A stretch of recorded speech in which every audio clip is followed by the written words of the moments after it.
Welcome to the Higher Ed Demand Gen podcast, helping higher education marketing leaders share knowledge about learning, strategies, and tactics that are relevant today. See what you can learn today by listening to one of our episodes. Hello, everyone. Welcome to the Higher Ed Demand Gen podcast hosted by Concept 3D. On this podcast, we discuss marketing topics around creating and capturing demand in higher ed.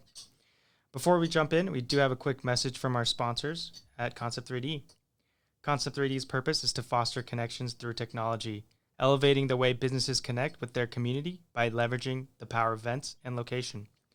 If your school needs an updated interactive map, virtual tour, or centralized events calendar, please reach out to concept3d.com.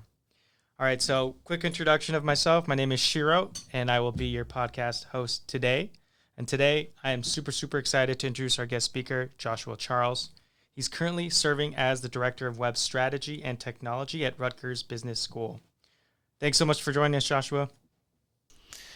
Thank you for having me. It's great to be here. Thank you as well. And as our audience probably already knows, I love to ask this question to kind of break the ice at the start. Joshua, what do you love about higher ed? So the thing that always comes to mind when I think about this question is just the ability to connect with other higher ed professionals across the industry. We're not sort of out there to be competitors or anything like that. We can meet at conferences, we can connect via podcasts, we all listen to each other's work and material, and it's a fantastic community of hundreds and hundreds of folks who are able to just open up and help each other navigate a space that we're all familiar with and we're all learning and growing together. Love that. Thanks for sharing that with me. And before we kind of jump into the topics, could you really briefly cover kind of some of your roles and responsibilities at Rutgers Business School?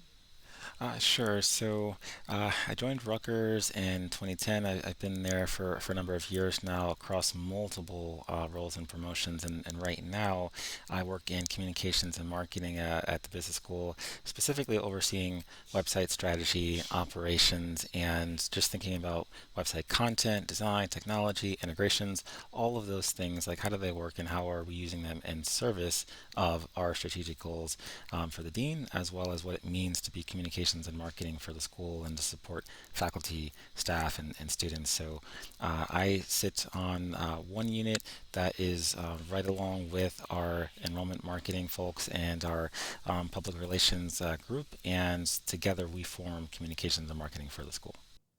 That's amazing. And I know the Rutgers Business School is the largest school at Rutgers University. What does it mean, like some of the work that you're working on, what does it mean for the rest of the university as a whole? So one of the things that I like to think about when it comes to the business school is because of the nature of the school, we have 10,000 students. The Rutgers University itself is 70,000. Wow. So we service a lot of different students across many different programs. I believe it's up to 21 or 22. And along with that comes more resources, more responsibility, more ability to reach out and do more experimental things when it comes to communications and marketing. So for example, we can lead Google Analytics for implementation because we have some time to think about like, okay, here's where the industry is going. Here are some of the things that we can do, and we have the availability to do that. And as we're going through those sort of processes, we can help share best practices and ideas with other schools on campus. So on the one hand, you have a large school with many different students and programs, and that provides those resources. And on the other hand, because of the university being such a large system, it is such a wonderful opportunity to be able to work with staff, other communications and marketing folks across the multiple campuses that we have. So no matter how large or small those individual schools are, or those campuses, or those units, there are so many smart people that we get to bounce ideas off of each other. And so whatever we learn, we share, and what they learn, they share out. And so it's very collaborative in that sense. But there are certainly obviously benefits from being such a large school that we're able to do so many great things. And just very thankful at the scope of what we can affect, but also at the same time appreciative of how we can leverage our resources to help sort of lift everyone at the same time.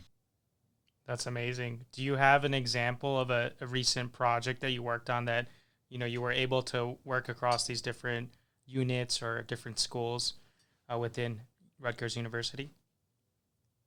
Yes, there's actually a couple as of now. The biggest one that stands out is, of course, there are many different schools thinking about the future of web analytics right now, with Google Analytics 3 sunsetting on July 1st of this year. And so for Right. us at the business school, we spent some time thinking about like what is our analytics strategy. So last spring, I believe we sort of laid it out. This is where things are going. This is where we want to be by January 1st and by April 1st, and then ultimately by July 1st of this year, and saying, okay, if this is the roadmap, let's put in some time, study the platforms, and not just Google Analytics 4, but look at Fathom Analytics, Matomo, Plausible Analytics, different solutions out there, so that we're thinking holistically about how tools are going to help support the goals that we're trying to reach.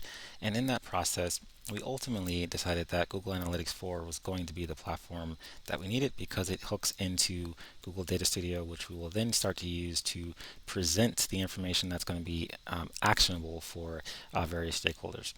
Throughout Right. all of that learning experience, we thought, oh, why not share that with other parts of the university? Folks are asking the same sort of questions. So I Amazing. reached out to the university central team, and a partner and I got together and said, we can present this information to many different folks who are looking for it. And the outcome of that was that we had a hour plus long session where we sort of showed the landscape of what Google Analytics is going to be, and we were able to provide that information to roughly 80 different communicators across the entire university. Wow. And obviously, there's probably minimization of work by having, working across the teams and having you kind of lead the charge. There's, save time. It's probably more efficient. But have there also been some other outcomes that you were not anticipating, like that have net positive results as well? Uh, I think some of the things that maybe go less unsaid is that by creating those relationships, it makes it easier to connect in the future on things that may come up in the university. So if we're Mm-hmm. overseeing website operations for the business school, by having these relationships with various people who are doing great work in their own space in the university, in the Mm-hmm. future, that makes it easier to be like, oh, hey, this thing came up with data security, or there's a new website strategy that we're talking about over here, and we want to bring you into the conversation because we know the work that you do at your school.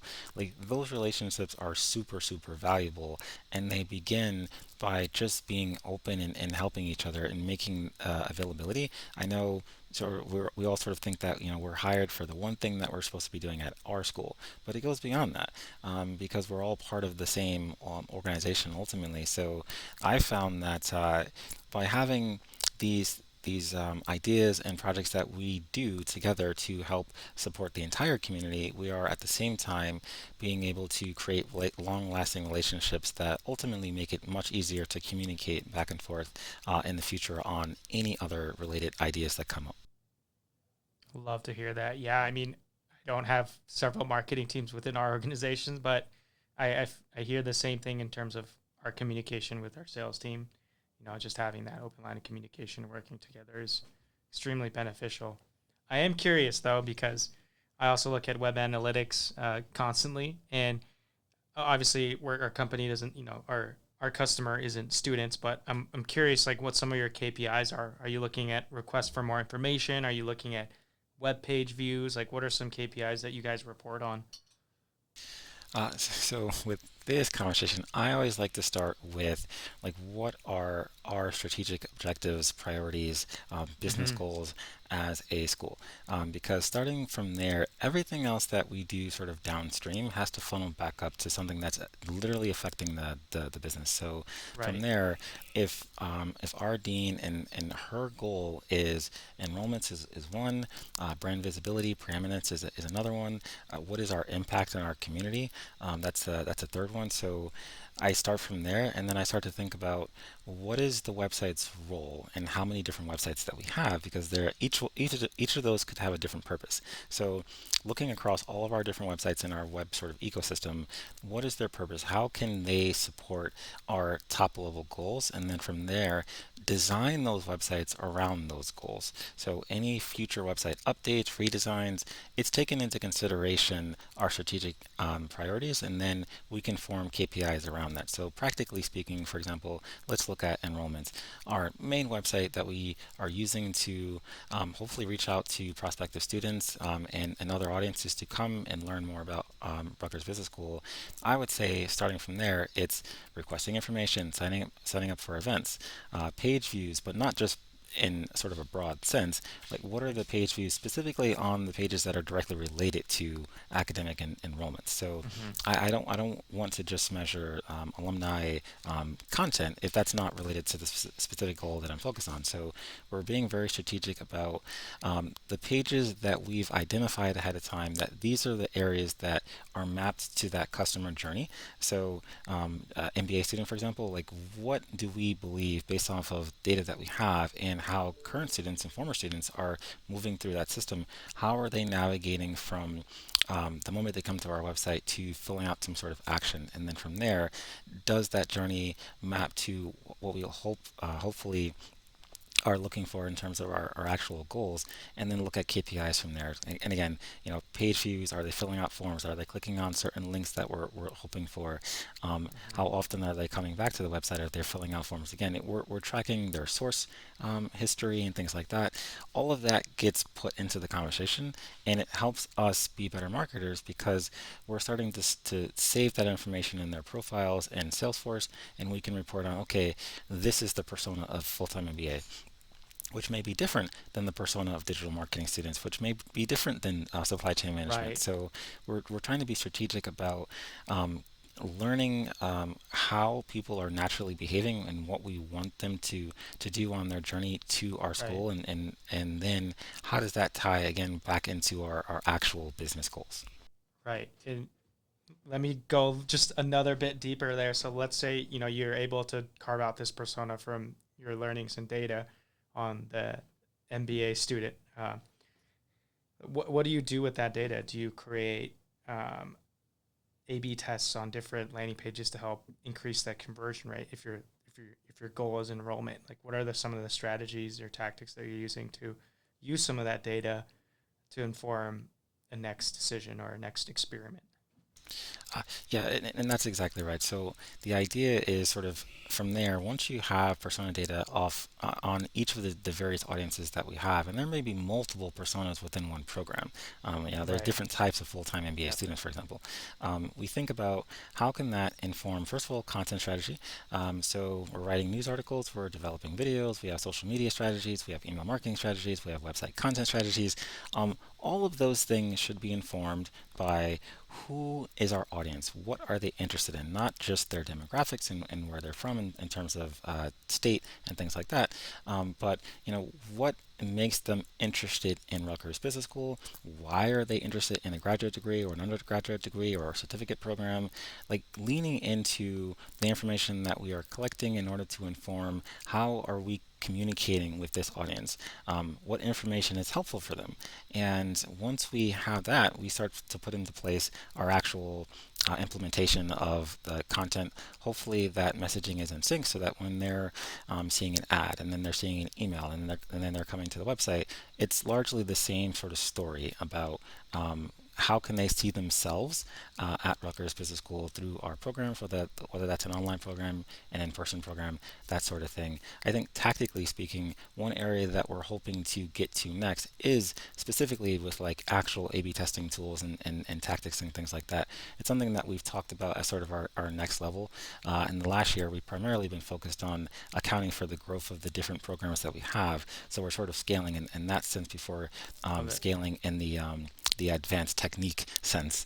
But you're right. Like the idea is that Hmm. we are identifying our business goals, and then we're taking the customer journey and hopefully making sure that folks are following the path that we hope they can do so that they can support the business schools, collecting that information, developing the personas, using the personas to influence content strategy, which hopefully leads to further engagement. Like that's the big picture.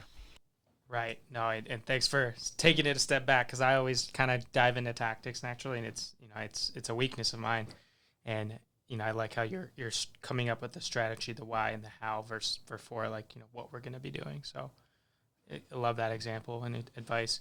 I know we're talking specifically about enrollment marketing right now, so I think this would be a great place to ask this as well. Like I know, how do you find success in working with enrollment marketing and making sure your goals are aligned as a director of web strategy and technology? Sometimes I feel like maybe in the central team they might be in separate departments, or they might just be on separate teams. And how do you keep in contact with them so that you're making sure your goals align, because they're definitely connective tissue? Uh, yeah, so and again for context, our specific department has a communications group, a web ops group, and dedicated folks who are more day to day into the weeds of program marketing and enrollments and things like that. And that's our department. There's a separate department for IT, there's a separate department for admissions, and then there are many different program directors who also influence their own admissions into their Wow. programs. The idea is that we need to focus not just on sort of tactical things that we can do in order to generate interest. We also need to think about, and those are important, but we also need to think about relationships and communication as just a school. Because if we don't do that, it's very easy to present very different visions and views and experiences to the prospective student. Prospective students don't care how many different departments are running behind the scenes. They are Right. looking for a unique experience with Rutgers to be able to see themselves and at our institution to gain hopefully a wonderful education and experience and connections and all of those other things. So for us, we need to make sure that our processes and our communication and our collaboration behind the scenes, regardless of the number of different departments that are out there, is leading to a seamless journey for the end user. And for in that respect, the main thing that we try to do is, again, I'd like to start with what are our actual goals. What are we hoping to achieve? This is the sort of outcome that we're looking for. So start there, and if that is, for example, we want prospective students to be able to connect with us in various ways, social media and elsewhere outside, and then they come to our website or they come to an open house, or they email a program director. What is that journey like? Are they ultimately going into our CRM platform so that we can then further engage with those audiences via text messaging and email, as well as Hmm. personal communication from the admissions team and the program directors? Somebody has to be able to sort of sit down and map out what that Right. coordination looks like, and then from there, just continue to work together and to hold ourselves accountable for ensuring that we are trying to stick to process. Like it's so easy to forget about the process, but all of those little things are, when they don't work, that's what starts to make the journey fall apart. And we try to have regular meetings, regular conversations. Are there tools that we can use to communicate asynchronously? So not just having to resort to in-person meetings, although those are great, but also what are the simple things we can do to just shoot out information? Hey, this happened. This is going on. You need folks who are willing to step up and lead the people side of enrollment marketing and not just the tactical things. Those are definitely going to help get folks in the Hmm. room. But again, for me, a lot of it is just focused on what are our processes, how are we working together. All of those sort of touch points between each of those departments, that those touch points have to be working well together in order for us to ultimately reach the outcome that Right. we're all looking for, which is engagement in each of these different programs. So that's largely been something that I think myself and many others on our team have been focused on in the last year. We just rolled out a massive new campaign to have better email engagement that is very personalized, like that whole journey Right. of the moment they come into our systems. That has been a long process that has turned out really well so far. So we really are just trying to be mindful of the people and the processes behind the scenes, because we think that working on that and making sure that it's nurtured over time is going to help sort of multiply our impact in terms of enrollments. Love that answer. And I know you mentioned, I think on our intro call too, like part of that process is maybe aligning on the story that you want to tell, right? Because the high level story is the same, whether you're telling it through digital or you're telling it through the admissions process experience, like you said, for the student, they care about the one, this, it's a single story for them, and how that was important in your process too. Uh, yeah, and like you said, it's, again, we want to be able to have a single unified journey for each of the different prospects that comes into engagement with Rutgers. And Mm-hmm. regardless of which platform, excuse me, regardless of which platform we're using to sort of communicate to them, whether that's a person face to face, Zoom, an email, all of that has to be connected back to a bigger picture about the journey, the experience, and the way to focus on that again is how are we actually working together and collaborating and thinking about the processes that we have to put into place in order to provide that experience. And if we can do that, then I think that's ultimately a better experience for the student as well as the organization. That's great. I just out of curiosity, we're talking a lot about uh, the journey for the student. I'm wondering, like, since you've been with the team for so long, I'm hoping you have metrics from a few years ago. But are you seeing that more journeys into applying or being interested in Rutgers Business School are starting from digital more and more, as opposed to what I would imagine, like 30 years ago, it was all in person. Uh, yeah, and to be fair, I think one larger influence more recently is prior to 2020, most of our admissions events were largely in person.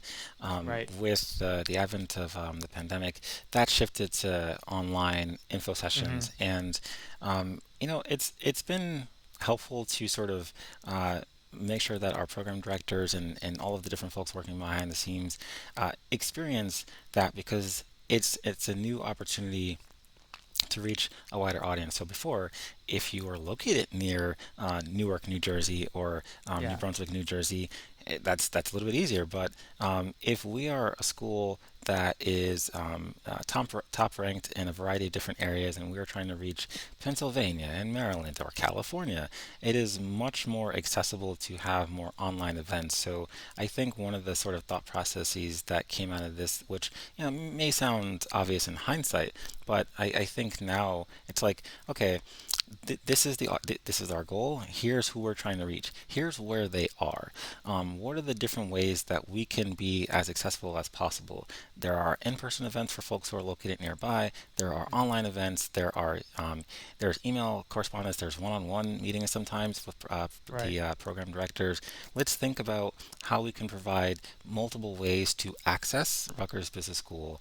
And let's, obviously every school has limited resources, but you're trying to think about how many different ways can we make it so that students can engage with us. Because if they can do that, then it makes it easier for us to have conversations, for us to be able to articulate why we think what we're offering is valuable to them, and hopefully they can exchange a communication as well, so that we can understand this is what they're looking for and here's how we can best serve them.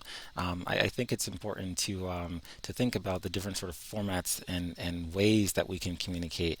And the pandemic is a lot of negative things. A learning experience in that is that it's caused the organization to think differently, I would say, when it comes to how can we best service folks across our different audiences. That's great. And is there one that in particular has stood out and kept going? I guess since I'm sure a lot more in person has returned, but is there like a certain tactic around within your website, within relation to enrollment or admissions, that has really still continued to do well, even though things are a little bit back to normal per se? Uh, yeah, I mean, I think specifically things that work well are having frequent events so that, let's say, somebody comes to our Hmm. website on January 1st, but our previous event was December 1st. Now they have to wait a month until the next event in order to Right. engage with others. So just thinking about it's less about one particular event because each event serves a different purpose. A An online digital marketing information session is going to be accessible to audiences in one way, and that may be helpful. But other people may very well like coming in person because they're in the Right. area, and that's okay too. I think most of all is less about the format and more about how do we engage with those individuals in that moment, as well as how do we engage with those individuals after that moment, because it can't just be that Right. they came to the event and that's sort of it. There has to be a real connection in order to further engage with folks so that it feels like we are really interested in them coming to our campus, whether virtually or online, in person. So I think Hmm. that's kind of the way that we've talked about it, and internally, it just, you know, let's try different things for sure. Like we're marketers, we have to experiment, try Right. different formats, try different times of day, different locations, times of year. All of that stuff is good, but we can't forget about the communication and the experience after the event. What happens between the time that event ends and they actually are looking to apply, because a lot of folks may be looking at more than one school. So we have to be mindful of a full sort of circle engagement and not just one particular timestamp. Yeah, and I love the you're mentioning the follow up or the post event. It reminds me of what you said earlier on processes. Like that's part of a process, right? And so you need the follow up and post event communications to really dial in whoever you're talking to in their journey, right? Um, I did want to move on to one last topic, which I actually never covered on this podcast yet, but I think it's mission critical because it's probably what every digital marketer is thinking, whether they're in higher ed or not. Is there's obviously a huge trend in diminishing third-party cookies and tracking, and an increase in privacy, and that means tracking prospects or potential students is becoming more difficult, or I'm theoretically thinking it's going to become more difficult. How are you thinking about pivoting and combating, or working with the new changes coming in privacy and diminishing third-party cookies? Uh, yeah, so I look at this in a few different ways. I think, first of all, um, there's always going to be changes that are happening in our industry, whether that's with Google Analytics as we see this year, Google Ads as we saw last year with Performance Max campaigns, and all of the different ways that that's calculated. Social media is a super hot topic right now, and how that's changing. Um, Mm-hmm. I think when it comes to this particular issue with websites and diminishing returns on data, I lean in towards the data that we do have. I think it's okay if there's information that we used to have that we no longer have, but I try to focus on what's the most impactful information and what is how viable is maintaining that information going forward. So, for example, we know who the students are that express interest in our program. We control our website, we control our CRM, we control various integration tools that link into those platforms from LinkedIn and elsewhere that folks are Mm-hmm. filling out. They're telling us who they are. And in that process, that information is really valuable. Now, I may lose information in terms of folks who are just sort of exploring their interest in higher ed, who may be browsing the website from Europe and other places, and any of the other sort of data points at a really, really early part of the enrollment cycle. Mm-hmm. I think that's okay. I think what's more valuable is like, who are the folks who actually took an action?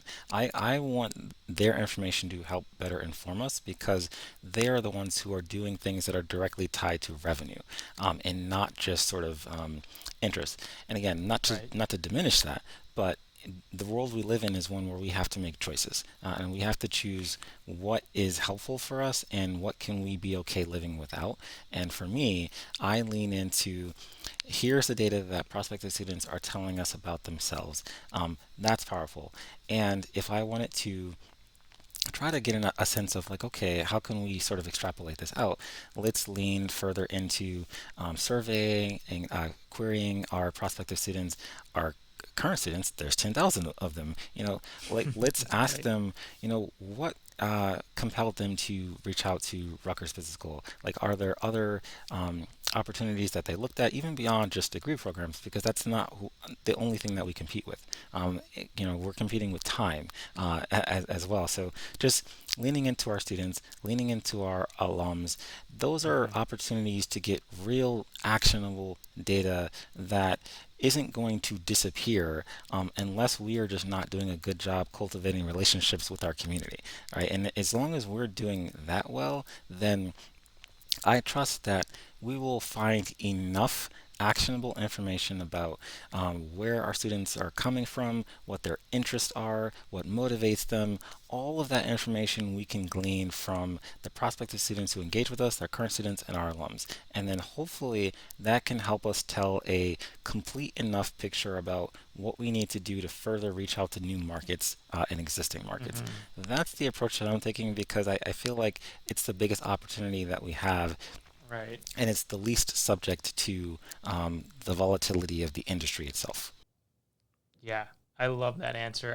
I feel like I'm at fault of this as well, where I'm always trying to analyze the new data coming in because it feels fresh and new. And so I want to work with it. And part of it's my domain is not, with customers or in your case, students, but there's a huge opportunity to talk to them, and it might not even fall in your domain or in your role to suggest this idea. But I love that you are because, like you said, I think there's a huge opportunity to learn from them, probably more so than new hand raisers or new requests for informations coming in. Right?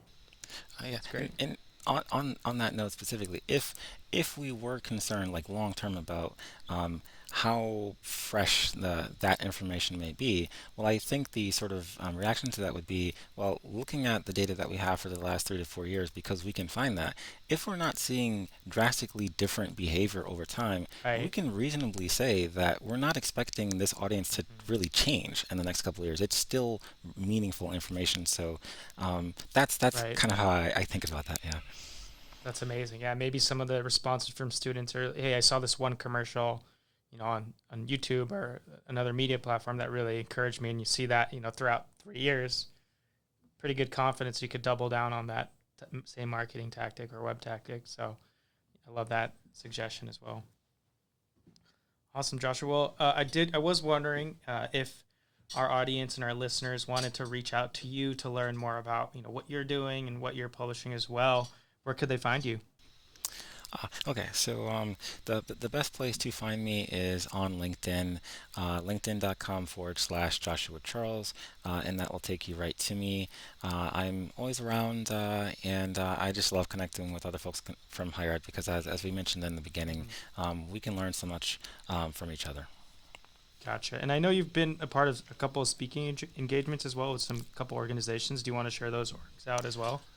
Sure. So I am on the board of directors for High Ed Web, and I have presented on leadership topics, analytics, SEO, in various forms in the past year or so. And it's a great community to network with other folks who are doing the same things.